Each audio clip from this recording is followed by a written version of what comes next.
천국이 그들의 것이며 온유한 자는 복이 있나니 그들이 땅을 기업으로 받을 것이며 같이 읽습니다. 긍휼히 여기는 자는 복이 있나니 그들이 긍휼히 여김을 받을 것이며. 아멘. 할렐루야 찬양대에서 하나님께 찬양을 올려드리겠습니다.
하나님, 우리가 주의 전에서 주의 앞에서 하나님의 말씀을 듣고 이 말씀을 세상에 전하려는 소망을 가질 수 있게 하여 주옵소서.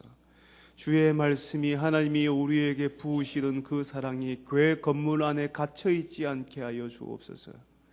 세상 사람들에게, 하나님을 알지 못하는 사람들에게 하나님께서 우리에게 보여주신 그 사랑, 그 말씀, 그 은혜 우리가 전할 수 있는 용기를 허락하여 주옵소서. 주님, 저희들이 주의 말씀을 다시 듣습니다. 주님, 주의 말씀이 들리는 역사가 일어나게 하시고 이 말씀이 들려지는 곳마다 살아나는 일들이 일어나게 하여 주옵소서. 예수님의 이름으로 기도합니다. 아멘. 얼마 전에 안철수라고 하는 분이 엄청난 액수의 돈을 기부했다는 뉴스가 나왔습니다. 기부 주식액이 1,500억이다. 2,000억이다. 아니 지금 주식이 많이 올라서 2,500억이다 하는 그런 말들을 많이 합니다. 그런 이야기를 들으면 아니 재정 형편이 어려운 분들은 그런 좀 나 좀 주지 도대체 어디 갖다 준다는 말이고 나한테 좀 주지 하는 그런 마음을 가질 수도 있을 것 같습니다. 연예계에서 또 사업하시는 분들이 심지어는 어떤 목적을 가지고 정치하는 분들도 기부 많이 하십니다. 그렇지만 가난한 사람들, 힘든 사람들에 대한 관심으로 선행하는 사람들이 아직도 이 땅에 많이 있는 것이 얼마나 감사한지 모르겠습니다. 어떤 분들은 예수 믿는 사람들 부끄럽게 할 정도로 많은 기부를 하십니다. 그래서 이런 분들의 이야기가 뉴스에 소개되고 신문에 소개되면 이런 모습이 멋있고 좋아서 어떤 사람들은 돈 좀 많이 벌고 싶다. 그래서 나도 다른 사람들 도우면서 멋지게 살고 싶다는 자신의 소원을 말하기도 합니다. 그리고 원색적으로 우리가 하나님께 기도하지도 않습니까? 기도하기도 하지 않습니까? 하나님 나도 돈 좀 주세요. 그래서 나도 좀 품위 있게 살고 싶어요. 나도 다른 사람들 좀 도우면서 살고 싶어요. 이런 원색적인 기도도 할 때가 있습니다. 그러면서 마음 한편으로는 이런 소원을 가지는 것이 긍휼 아닌가?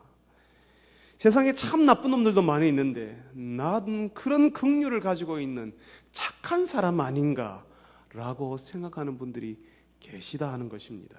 예수님께서 오늘 우리에게 5번째 복에 대해서 말씀하십니다. 다른 사람들을 향하여서 어떤 태도, 어떤 자세를 가지는 사람, 다시 말하면 다른 사람을 향하여서 긍휼히 여기는 그 사람 행복하다, 복이 있다라고 말씀하십니다. 오늘 우리가 읽었던 이 말씀에서 긍휼이라는 말, 오늘 우리가 읽었던 말씀에 나오는 이 긍휼이라는 단어 결코 쉬운 말이 아닙니다. 요즘 교회 바깥에서는 쓰지도 않는 말이거든요. 긍휼이라는 말, 불쌍하게 여긴다는 뜻의 긍, 그리고 돌보아준다는 말의 휼, 불쌍히 여겨서 돌보아준다는 말입니다. 긍휼히 여긴다고 할 때 그냥 단순히 그 사람 참 불쌍하네, 우리 집 앞에 사는 저 사람 참 안타깝네라고 끝나는 것이 아니라는 것입니다. 그런 의미에서 영어 성경을 혹시 보신 분이 계신지 모르겠지만 영어 성경 번역보다 우리 한글 성경 번역이 참 잘된 번역입니다. 긍휼이라는 말은 다른 사람들을 향해서 안타까운 마음을 가지는 것일 뿐만 아니라 그 사람이 어려움을 이기도록 도와주고 격려하기 위해서 무언가를 하는 것입니다. 나는 저 사람들을 향해서 불쌍한 마음을 가지고 있어, 그런 마음을 가졌어 라고 하는 것이 아니라 그래서 그 사람들을 도와주어서 그 사람들을 위해서 일하는 것이 긍휼이라는 것입니다. 이 바쁜 세상에 힘들고 어려운 사람 도와줄 정신이 어디 있냐고, 나도 정신없고 나도 바쁘고 내 코가 석자라고 이 세상은 말합니다. 그렇지만 하나님의 사람들, 예수를 따르는 백성들에게 하나님께서 가난한 마음을 주시고요, 그 가난한 마음 때문에 자신의 문제에 대해서 슬퍼하게 만드시고요, 자신이 부족하다는 사실을 알았기 때문에 다른 사람 앞에서 순순히 나는 부족합니다라고 인정하게 되고 그렇게 말하는 겸손과 온유를 주십니다. 그리고 하나님의 의가, 하나님의 뜻이 이루어지기를 바라는 마음을 주시는 바로 그때 하나님께서는 우리에게 기적과 같은 일이 벌어지게 하시는데요, 그것은 바로 다른 사람이 아닌, 바로 내가 아닌 다른 사람이 어렵고 힘든 것 때문에 내 마음이 아픈 일이 일어난다는 것입니다. 그리고 그 사람을 받아주어야 한다는 마음이 일어나기 시작한다는 것입니다. 다른 사람을 향하여서 긍휼의 마음이 일어나기 시작합니다. 예전에는 보이지도 않았던 어려운 사람들이 보이기 시작하고요, 예전에는 보이지도 않았던 그 사람들의 아픔이 보이기 시작하는 것입니다. 그 사람들을 위해서 내가 무엇을 할 수 있을까 고민하는 일이 일어나기 시작합니다.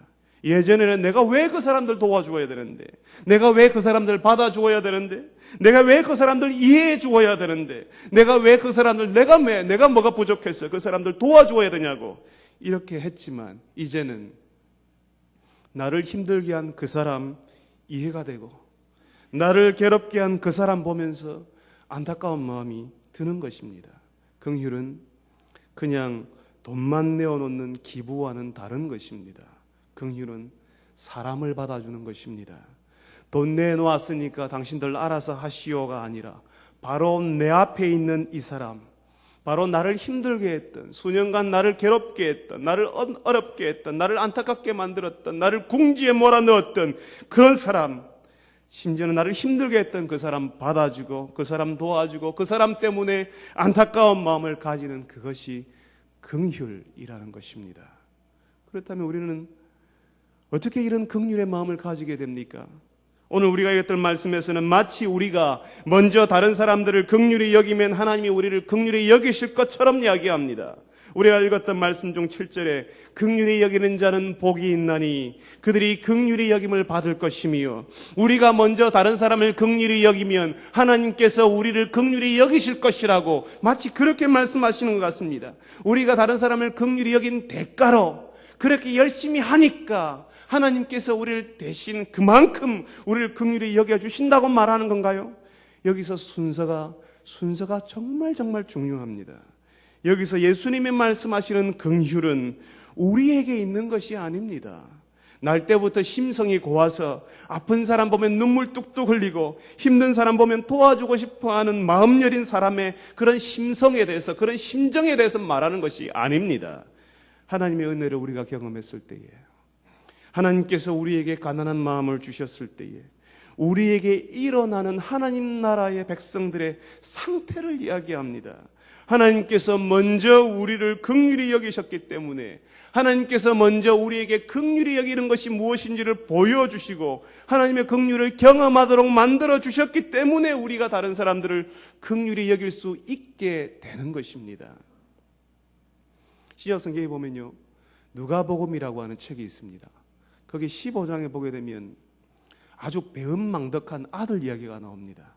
우리는 탕자의 비유라는 말로 잘 알고 있죠. 돌아온 탕자. 예전에 한번 돌아온 탕자 시리즈를 한번 말씀으로 전한 적이 있습니다. 돌탕 시리즈. 기억하시는지 모르겠습니다만은, 그때 그 배은망덕한 둘째 아들이 아버지가 아직 돌아가시지도 않았는데 재산 미리 당겨달라고 했습니다. 그리고 그거 다 챙겨서요 외국으로 도망가 버렸죠. 그 당시에 간혹 아버지가 재산을 아들들에게 미리 나눠주는 것 있었습니다. 그런데 아버지가 살아 계시는 동안에 그 재산을 처분하는 것, 그런 일은 절대로 없었습니다. 아버지가 아직 살아 계신데 재산을 처분한다는 것은 아버지가 이미 죽었다, 내게는 아버지가 없다, 나는 아버지를 안중에도 없다, 아버지를 무시한다, 그런 의미였기 때문입니다. 아버지가 살아 계시는데도 재산을 처분해서 외국으로 가버린 배은망덕하고 불효막심한 둘째 아들, 아버지를 마치 죽은 자처럼, 그 아들이, 이 둘째 아들이 아버지 때문에 이 땅에 있는데 아버지를 마치 죽은 자처럼, 그 재산도 아버지가 물려주었는데 아버지를 죽은 자처럼, 없는 것처럼 여긴 이 둘째 아들을 보면서 아버지는 얼마나 섭섭하고 안타까웠겠습니까?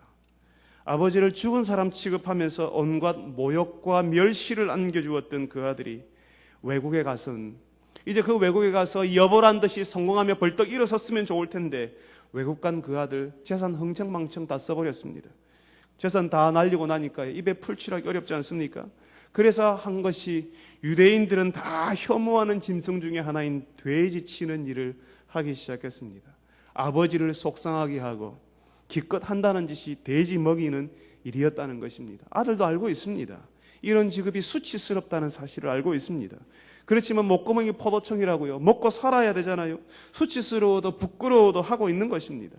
설상가상으로 그 나라에 흉년 들어서 돼지 먹을 것도 없어서 굶어 죽을 판입니다. 그래서 이 아들 아버지에게로 돌아오려고 합니다. 아버지를 마치 없는 것처럼, 죽은 것처럼 여기고 동네 사람들에게 온갖 불명예란 다 뒤집어 쓰게 만들고 제 마음대로 하며 살다가 아버지의 아들로서는 해서는 안 될 일을 하고 돌아온 이 아들이 돌아올 때에 아버지 어떻게 합니까? 너는 참 얼굴도 두껍다, 어떻게 그런 짓을 하고 돌아올 생각을 다 했냐? 그렇게 말하지 않았습니다. 네가 뭘 잘못했는지 네가 알고 있지 않냐? 그렇게 묻지 않았습니다. 일단은 사람들 보이지 않는 곳에 있어라, 나중에 조용해지면 그때 사람들에게 알리자, 그렇게 말하지 않았습니다. 아버지의 명예를 더럽히고, 그 당시 사회는 명예와 불명예가, 명예와 수치가 분명히 가리는 사회였습니다. 지금도 명예가 더럽혀지면 목숨을 끊는 일이 허다하게 일어나지 않습니까? 예수님 당시의 명예라고 하는 것은 엄청난 것이었습니다. 그 명예 하나 때문에 한 가정이, 한 사람의 목숨이 없어지는 일도 있을 수 있었습니다. 아버지의 명예가 동네에서 그런 불효막심한 배은망덕한 아들을 가진 아버지라는 그 아버지의 명예를 더럽히는 그런 일들이 있었는데 이 아버지의 명예를 더럽히고 마치 아버지가 없는 아들인 것처럼 그렇게 살았던 그 아들, 아버지의 아들로서는 하지 말아야 할 일까지 하고 돌아온 아들을 이 아버지는 그냥 잘 왔다고 안아주었습니다. 사람들은 아들이 아버지에게, 그 아들이 아버지에게 무슨 짓을 했는지 모르냐고, 기억조차도 못하냐고, 외국에서 무슨 짓을 하고 왔는지 아냐고 말했을 수도 있습니다. 그리고 기뜸해줄 수 있습니다. 그렇지만 이 아버지는 다 잊어버리고 기억도 하지 않고 아무것도 묻지 않고 아들이 돌아온 것 때문에 흥분하고 그 아들 때문에 기뻐하는 그 아버지의 모습을 보여줍니다. 바로 거기에 나와 예수님이 말씀하시는 그 아버지의 모습이 바로 하나님의 긍휼입니다. 아들이 돌아올 때에 참지 못하고 달려나가서 그 아들을 안고 입을 맞추는 그 아버지의 모습이 하나님의 긍휼입니다. 그리고 그 아들 때문에 사람들을 불러 모아놓고 잔치를 열고 기뻐하며 웃는 아버지의 모습이 하나님의 긍휼이라는 것입니다. 우리가 그렇게 왔습니다. 하나님께서 우리를 그런 방식으로 저와 여러분을 받아주셨습니다. 우리가 무슨 짓을 했든지, 예전에 우리가 어떤 인생을 살아왔든지, 예전에 우리가 하나님 앞에서 어떤 사람이었는지 하나님이 우리에게 묻지 않습니다. 우리가 예전에 하나님 앞에서 어떤 짓을 했는지, 사람들에게 어떤 짓을 하며 살았는지 하나님이 우리에게 묻지 않습니다. 하나님을 얼마나 실망시키는 인생을 살았는지 전혀 묻지 않으시고 기억도 하지 않으십니다. 그냥 우리가 하나님께 온 것만 기억하시고 그것 때문에 기뻐하시더라는 것입니다. 사실 저는요, 그 전에 하나님의 이 긍휼이 이해가 되지 않았습니다. 하나님이 나를 받아주신다 하는 것이 도통 이해가 되지 않았습니다. 머리로는 끄떡여지는데 그렇지, 하나님 받아주셨네 라고 이렇게 고개는 숙여지는데요, 고개는 끄떡여지는데요, 이 마음이 이 가슴이 감동이 안 되는 겁니다. 저에게 익숙한 것은요, 내가 하나님을 위해서 뭔가를 하면, 내가 하나님 앞에서 뭔가를 열심히 하면 하나님이, 내가 열심히 했기 때문에 하나님이 나를 받아주시고, 내가 열심히 했으니까요, 하나님이 나를 받아주시고 나를 기뻐하시고 나에게 복을 주시는 거죠. 그게 나한테 익숙한 방식입니다. 내가 학교 선생님에게서 공부 열심히 하고 선생님이 나를 인정해주고, 내가 선생님의 이야기를 잘 들어주면 선생님이 인정해주고, 부모님에게 내가 부모님의 마음을 이렇게 건드리지 않고 기분을 상하지 않기 위해서 내가 눈치를 보면서 잘하면 부모님이 인정해주고, 그런 방식으로 뭔가를 생각했거든요. 그게 저한테 익숙한 방식이었습니다. 그런데 내가 아무것도 안 했는데요, 내가 하나님을 잘 알지도 못했는데 하나님이 나를 위해서 뭔가를 했다고 하니까 이게 이해가 안 되거든요. 그래서 하나님이 나를 받아주시도록, 하나님이 나를 좀 기뻐하시도록, 하나님이 나를 좀 구원을 해주시도록 하나님이 좋아할 만한 일을 무조건 열심히 했습니다. 그런데요, 아무리 해도 만족이 없었습니다. 기도를 도대체 얼마나 해야 하나님이 기뻐하시겠습니까? 기도 30분 하다가요, 그 다음날 1시간 하면 기분이 뿌듯해졌습니다. 그렇지만 다시 그 다음 달에는 20분 하고 나면 내가 이런 모양이구나, 내가 이것밖에 못하나 하는 마음에 불편하고 비참한 마음이 같이 드는 것입니다. 그런데 1시간 30분 기도하는 사람 만나면 아이고, 하나님이 저 사람 더 좋아하시겠네, 그런 마음이 드는 것입니다. 열심히는 하지만 마음에 만족이 없고 마음에 기쁨이 없습니다. 늘 비교하니까요. 하나님이 일을 하면서 기쁨이 없을 수도 있습니까? 맞습니다. 기쁨이 없을 수 있습니다. 기쁨이 아니라 불안과 원망, 불평에 찌들려서 일할 수도 있는 것입니다. 하나님이 일을 하는 것 같으면서도요. 그러면서 기도 10분 하는 사람, 20분 하는 사람 보면서 기도 저래 가지고 되겠나, 하나님 믿는 사람이 저래 가지고 되겠나는 판단하는 마음을 가지고 사는 것입니다. 비교하고 스스로 나는 하나님 앞에서 그래도 괜찮은 사람이라고 그런 우울감을 가지고 살았습니다. 성경을 읽으면서 그래도 나는 아버지에게 못할 짓을 하는 이 둘째 아들보다는 그래도 좀 낫지 않냐라는 그런 생각 가지고 있었습니다. 이런 배은망덕하고 불효막심한 둘째 아들보다 나는 좀 낫다라고 생각했습니다. 제가 하나님 앞에서 얼마나 부족한지, 얼마나 비참한 존재인지, 얼마나 비참한 죄인인지 보지 못했기 때문이었습니다.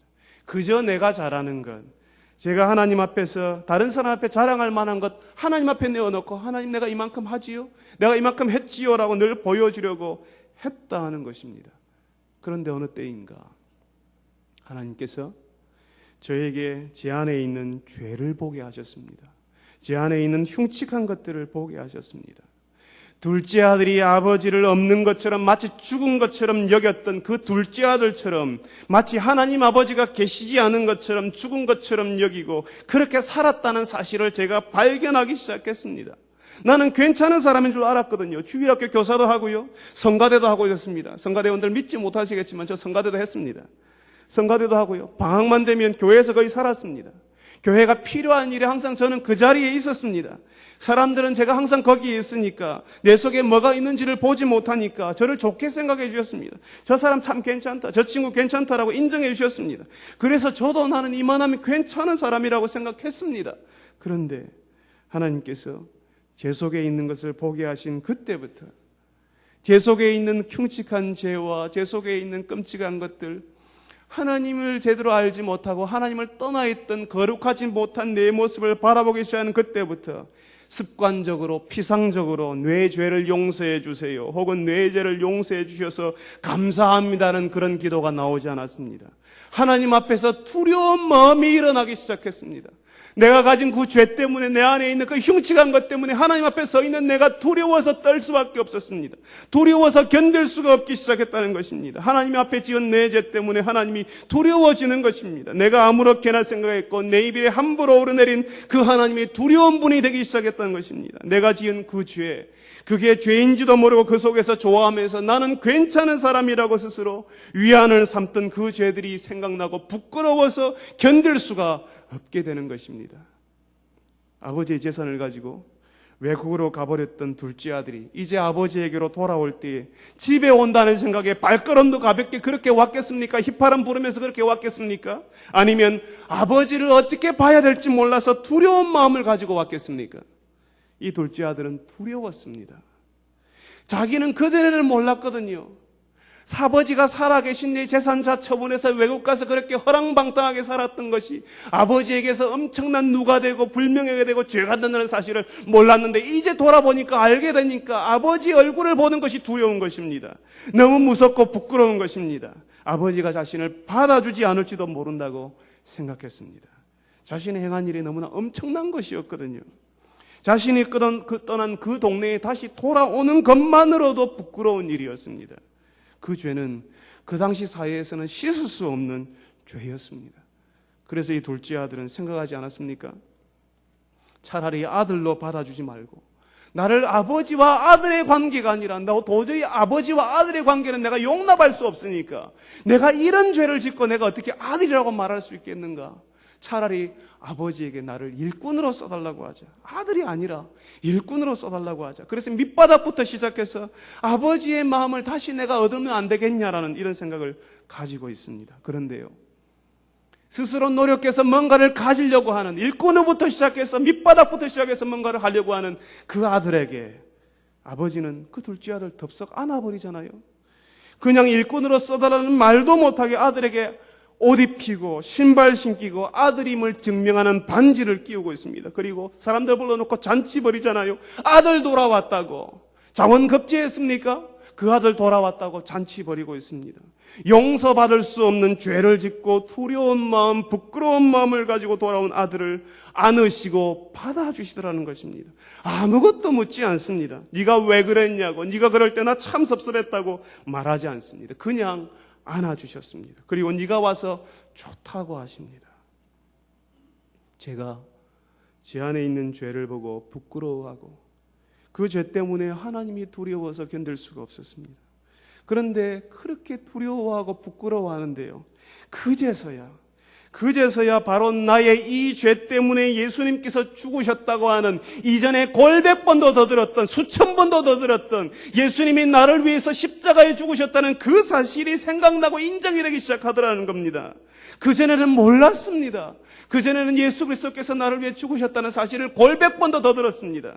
그렇지만 그제서야 내가 내 안에 있는 죄를 보고 내 안에 있는 흉측한 것을 보고 두려운 마음 가운데 부끄러운 마음 가운데 있을 때에 그때 예수 그리스도께서 내게 나를 위해서 하신 그 일이, 그 이야기가 내게 복음이 되고 기쁜 소식이 되더라는 것입니다.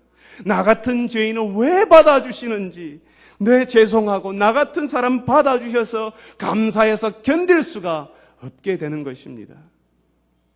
하나님께서요, 사람들 가운데 어려움이 있고 고통이 있고 문제가 있다는 사실을 알고 계십니다. 바로 그 문제가 사람들은 돈이 없어서 그렇고, 사람들은 남편 때문이라고 생각하고, 사람들은 아내 때문이라고 생각하고, 속성 있는 아들들 때문이라고 생각하지만, 하나님께서는 그 사람들을 힘들게 하는 고통과 어려움의 문제가 죄 때문이라고 알고 계셨습니다. 그래서 그 죄와 고통의 문제를 그냥 보고 계시지 않으셨습니다. 너희들 참 힘들게 사는구나, 어렵게 사는구나, 그렇게 말씀만 하지 않으셨습니다. 하나님의 아들이신 예수님을 보내셨습니다.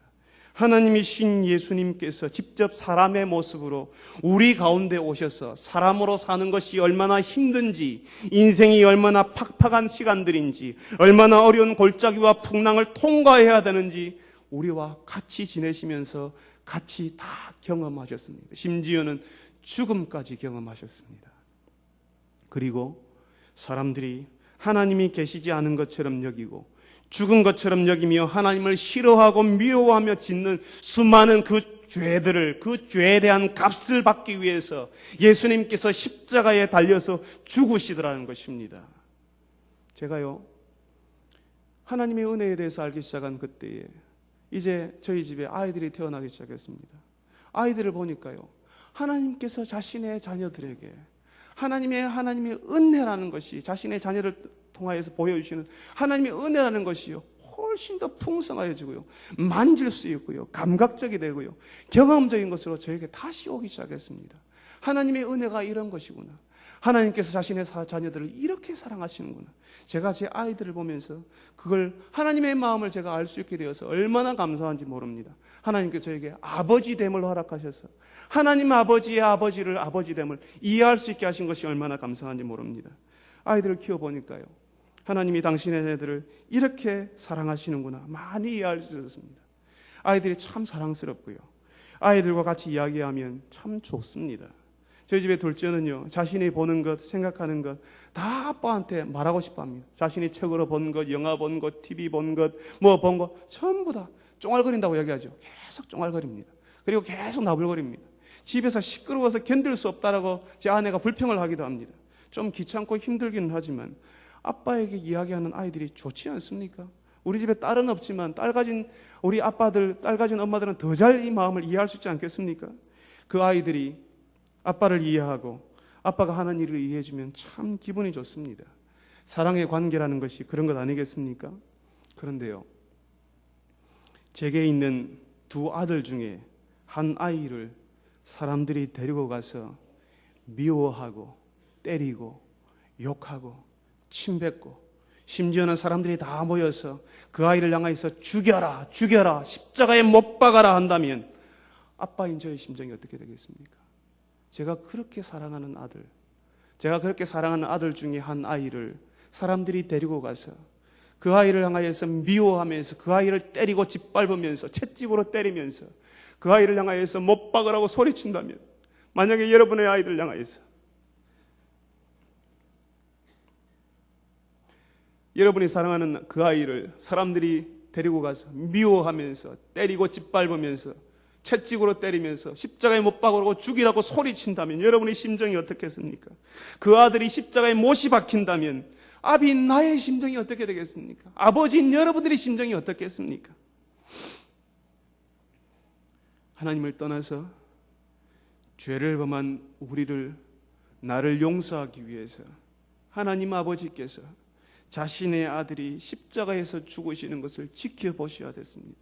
사람들이 미워하고 채찍으로 때리고 침뱉고 욕하고 십자가에 못 박는 소리를 듣고 그냥 가만히 계셔야 됐습니다. 모른 척 하셔야 됐습니다. 사람들이 죄를 지었으니까요, 내가 죄를 지었으니까 사람들이 내가 죄를 대가를 치러야 되잖아요. 그런데 하나님 아버지께서는 당신의 아들 예수님을 우리를 위해서 내어주셨습니다. 나 대신에, 우리 대신에 죄의 값을 치르게 하시고 이 사실을 믿는 우리 모두에게 죄가 없다고, 괜찮다고 받아주시고 살려주시고 용서하시는 것입니다. 하나님이 우리를 받아주시고 용서하시는 데는 우리가 상상할 수 없는, 우리가 이해할 수 없는 하나님 아버지의 아픔이 있는 것입니다. 우리가 경험해보지 못했던, 우리가 이해할 수 없는 하나님 아버지의 포기의 대가가 있는 것입니다. 거기에 용서가 있는 것입니다. 이것이 바로 하나님의 긍휼이라는 것입니다. 그냥 일어난 것이 아니라 하나님 아버지가 십자가에서 자신의 아들이 고통당하고 죽어가는 것을 보고 난 다음에 우리에게 찾아오는 은혜가 바로 하나님의 긍휼입니다. 이것이 우리가 경험하는 용서라 하는 것입니다. 아버지에게 온갖 수모와 모욕을 안겨주었던 파렴치한 둘째 아들이 아버지가 안아줍니다. 그리고 잔치를 벌여줍니다. 그리고 아들로 받아주었습니다. 이 둘째 아들, 아버지가 두려웠는데, 아버지에게 한 짓이 생각나서 부끄러웠는데, 이 둘째 아들을 아들로 받아줬을 때 이 둘째 아들에게 어떤 일이 벌어졌을까요? 이 둘째 아들의 인생이 달라지지 않았겠습니까? 그의 나머지 인생이 달라지지 않았겠습니까? 자신을 받아준 아버지, 그전에는 알지 못했지만 이 아버지에서 다시 생각하는 겁니다. 이 아버지, 그리고 자신에게 다시 주어진 아들됨에 대해서, 그냥 일꾼으로 밑바닥부터 시작하고 싶었는데 자기에게 다시 주어진 이 아들됨에 대해서 전혀 다른 깊이와 다른 시각을 가지고 받아들이게 되는 것입니다. 누군가 뒤에서 저 아들이 그 아들이래, 외국에서 재산 다 날려먹고 아버지 이름에 먹칠을 하고 돌아온 그 아들이래 하고 수군거려도 괜찮은 것입니다. 남들이 뭐라고 해도 아버지가 받아주었잖아요. 아버지에게 미안해서 못 가고 아버지가 무서워서 못 가는데 아버지가 용서해 주었으니까 다른 사람이 내 과거를 가지고 뭐라 해도 괜찮은 것입니다. 다른 사람이 내 인생에 대해서, 내 과거에 대해서, 내가 지난날 잘못한 것에 대해서 뭐라고 해도 괜찮은 것입니다. 아버지가 나를 용서해 주었기 때문에 다른 사람이 뭐라고 해도 맞습니다, 내가 그런 인생을 살았습니다라고 순순히 말할 수 있는 것입니다. 그리고 사는 것이 신이 나게 됩니다. 여러분, 누군가에게 용서받아 보셨습니까? 누군가에게 용서받아보고 나를 받아주는 것, 누군가 나를 인정해주고 받아주는 것은 사람을 살리는 경험입니다. 마치 살아나는 것입니다. 누군가 나를 용서해주고 받아주고 안아주는 것은 신나는 경험이거든요. 용서받는다는 것은 사람이 살아나는 경험입니다. 마치 두어 개를 찐누르고 있었던, 무겁게 짓누르고 있던 쇠사슬 조각들이 하나씩 하나씩 떨어져 나가고 몸이 가벼워지는, 내 짐이 다 흩어져 나가는 그런 느낌인 것입니다. 그뿐 아니라 이 둘째 아들은 아버지를 실망시켰던 이 둘째 아들이 아버지가 자신을 아들로 받아주는 것을 보고 다른 사람이 자신을 실망시킬 때에 그 사람들 받아줄 용기를, 그 사람들 받아줄 마음을 같이 가지게 되는 것입니다. 예수님께서 복이 있다, 행복하다, 긍휼히 여기는 사람들은 이라고 말할 때에, 그때에 복이 있다, 행복하다, 긍휼히 여기는 그 사람들, 긍휼히 여기는 그 사람들이 도대체 누구란 말입니까? 바로 여기 이 하나님의 긍휼하심을 깨달은 사람입니다. 이것이 중요합니다. 이 하나님의 긍휼을 모르는 사람은 자기가 잘해서 세상에서 살아간다고 생각합니다. 내가 뭐 괜찮은 구석이 있으니까 하나님이 나를 받아주신 것이라고 생각합니다. 그렇지만 탕자를 안으시는 아버지가 얼마나 많은 것을 포기했는지 우리가 알아야 합니다. 우리를 받으시는 하나님 아버지께서 십자가에서 어떤 아픔을 겪으셨는지를 알아야 하는 것입니다. 무엇을 포기했는지, 우리에게 용서라는 것이 왔을 때 그것이, 그 대가가 무엇이었는지를 우리가 보아야 한다는 것입니다. 이 하나님의 은혜와 긍휼을 경험한 사람은 자신도 긍휼히 여기는 사람이 되는 것입니다. 긍휼히 여긴다는 것은 하나님의 긍휼하심을 경험하였다는 증거입니다. 내가 다른 사람을 긍휼히 여길 때에 그 사람은, 바로 나는 하나님의 긍휼하심을 경험한 것입니다. 내가 다른 사람을 긍휼히 여기고 그 사람을 받아주고 용서하고 용납할 때에 나는 하나님의 용서하심과 용납함을 받은 사람이기 때문에 그런 것입니다. 그렇다면 반대로 긍휼히 여기지 않는 사람은 어떤 사람입니까? 하나님의 긍휼하심을 깨닫지 못한 사람, 하나님의 긍휼이라는 그 선물을 이해하지 못한 사람이라는 것입니다. 우리는 마태복음 5장을 금방 같이 읽었는데요, 마태복음 18장에 보면 예수님께서 하나님 나라에 관해서 이야기를 또 하나 하십니다. 거기에 보면 10,000달란트를 빚진 사람 이야기가 나옵니다. 한 달란트가요 6,000데나리온입니다. 한 데나리온이 하루 노동자들의 품삯이었습니다.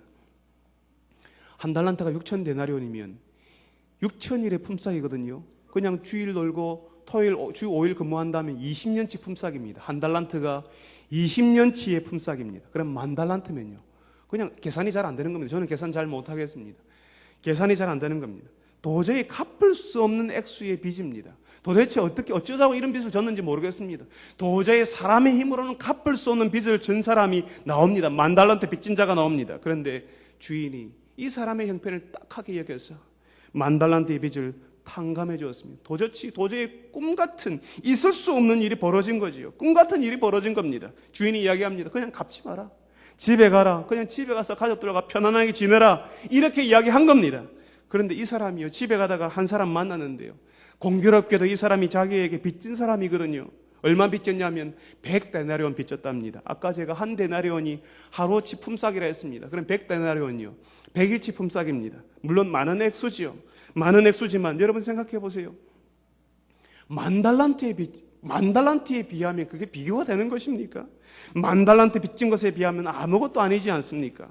10,000달란트 탕감받은 이 사람이 100데나리온 빚진 사람 빚을 갚지 못한 이 사람의 목을 붙잡고 옥에까지 끌고 가면서 왜 빚을 갚지 않냐고 목을 잡고 흔들면서 옥에 가두어 버렸습니다. 빚 갚을 때까지 옥에 있으라고 이야기했습니다. 이 이야기를 들은 주인이 어떻게 했다고 합니까? 만약에 여러분이 주인이라면 여러분들이 10,000달란트 빚을 탕감해 준 그 사람이 100데나리온 갚지 못한 사람의 목을 흔들면서 빚 갚으라고 소리치면서 옥에 가두어 버렸다고 그런 이야기를 들었다면 여러분의 심정이 어떻겠습니까? 하나님께서 우리에게 지금 이 말씀을 하고 계시는 겁니다. 10,000달란트 탕감받은 사람은 자신이 도대체 어떤 긍휼하심을 얻었는지 알지 못했습니다. 하나님의 긍휼하심은 우리에게 하나님께서 우리를 긍휼히 여기시는 것이 우리에게 무엇을 기대하고 있는지를 몰랐다는 것입니다. 하나님이 왜 우리에게 긍휼을 보여주십니까? 하나님이 왜 우리를 긍휼히 여기십니까? 다른 사람에게 그렇게 하라고요. 하나님이 우리를 긍휼히 여기신 것처럼 다른 사람에게 가서 우리도 그렇게 하라고요. 다른 사람을 향해서 긍휼을 보여주는 것이 우리가 하나님의 긍휼하심을 깊이 경험하였는가 경험하지 못하였는가 하는 증거라고 하는 것입니다. 하나님의 긍휼하심이 얼마나 큰지, 하나님이 우리를 받아주신 은혜가 얼마나 큰 것인지 아는 사람은 다른 사람을 긍휼히 여기는 사람이 되더라 하는 것입니다. 하나님의 긍휼하심은 한 번으로 끝나는 것이 아닙니다. 예전에 한 번 우리를 받아주시고 용서하신 것으로 끝나는 것이 아니라 지금도 끊임없이 계속되는 하나님의 은혜입니다. 하나님의 백성으로 잘 살아보려고 했지만 지금도 실패하고 있는 나를 지금도 하나님께서 긍휼히 여기고 계십니다. 가정에서 직장에서 하나님의 백성으로 하나님의 사람이라는 것을 의식하면서 살려고 애를 써보았지만 또 흐지부지 된 것 때문에 자신감을 잃어버리고 죄책감에 고통스러워하는 나를 긍휼히 여기시는 분이시라 하는 것입니다. 하나님의 긍휼하심은 한 번으로 끝나는 것이 아니라 계속해서 우리를 향하여서 긍휼히 여기시는 것처럼 우리의 긍휼도 한 번으로 끝나는 것이 아니라 계속되어야 하는 것입니다. 사랑하는 성도 여러분, 여러분의 가족 중에 예수 믿지 않는 가족이 있지 않습니까? 어떤 때는 예수 믿지 않는 남편, 어떤 때는 예수 믿지 않는 아내를 용납하고 섬기는 것이 참 힘들 때도 있으실 겁니다. 그때 여러분이 경험한 하나님의 긍휼을 보여주십시오. 여러분은 여러분을 향한 하나님의 긍휼하심이 어떤 것인지 경험하고 배우고 있는 중이십니다.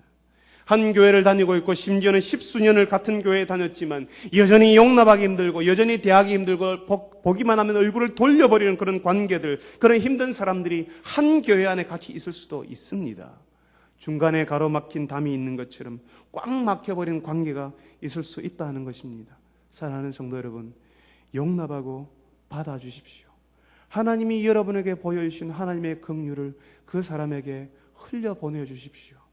도저히 넘어서기 힘든 그 담을 허물고 그 벽을 넘을 때에 여러분은 하나님께서 우리를 어떻게 용납하셨는지, 무엇을 포기하셨는지, 그것을 우리를 받아주시기 위해서 얼마나 아프셔야 됐는지, 우리를 위해서 어떤 아픔을 참으셨는지, 어떤 대가를 치르셨는지 우리가 경험하고 알게 될 것입니다. 내가 참는 것 같고 내가 포기하는 것 같지만 사실은 내가 긍휼할 수 있는 것은 하나님의 은혜요 선물입니다. 하나님의 은혜, 하나님의 긍휼하심을 내가 알았기 때문에 나도 다른 사람을 향하여서 긍휼할 수 있는 것입니다.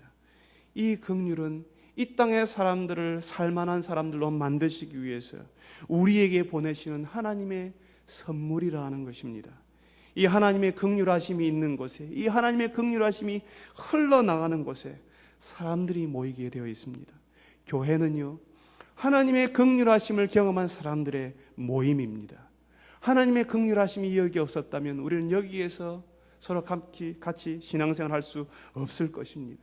사람들을 받아주고 용납하고 긍휼히 여기는 일이 있는 그곳에 사람들이 용기를 얻고 거기서 생기가 들고 소망이 생기고 웃음이 있고 같이 밥 먹는 잔치하는 일들이 벌어지는 것입니다.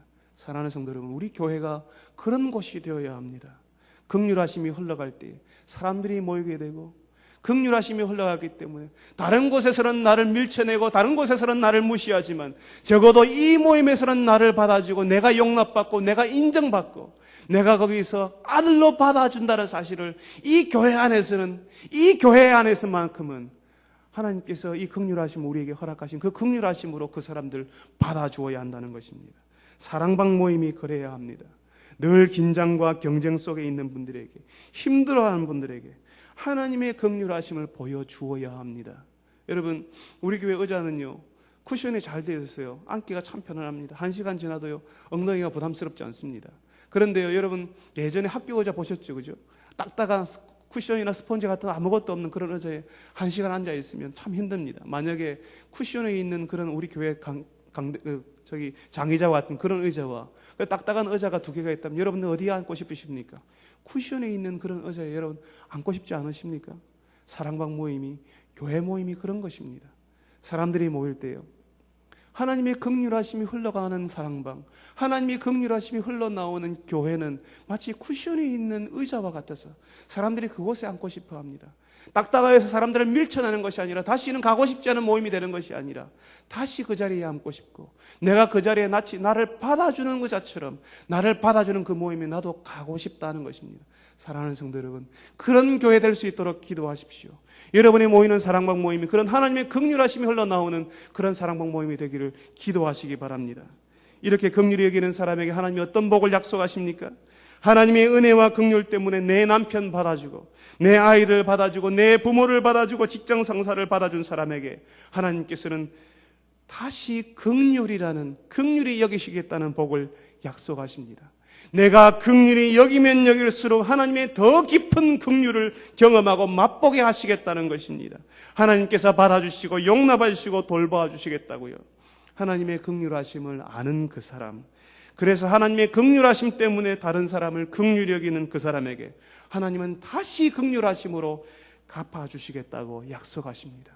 오늘 사랑하는 성도 여러분들이 이 하나님의 긍휼하심을 깨닫고 다른 사람을 긍휼히 여기는 그런 하나님의 백성들, 하나님의 복 있는 백성들이 되시기를 바랍니다. 거룩하신 하나님, 하나님께서 우리를 긍휼히 여겨주셔서 감사합니다. 하나님이 우리를 긍휼히 여기실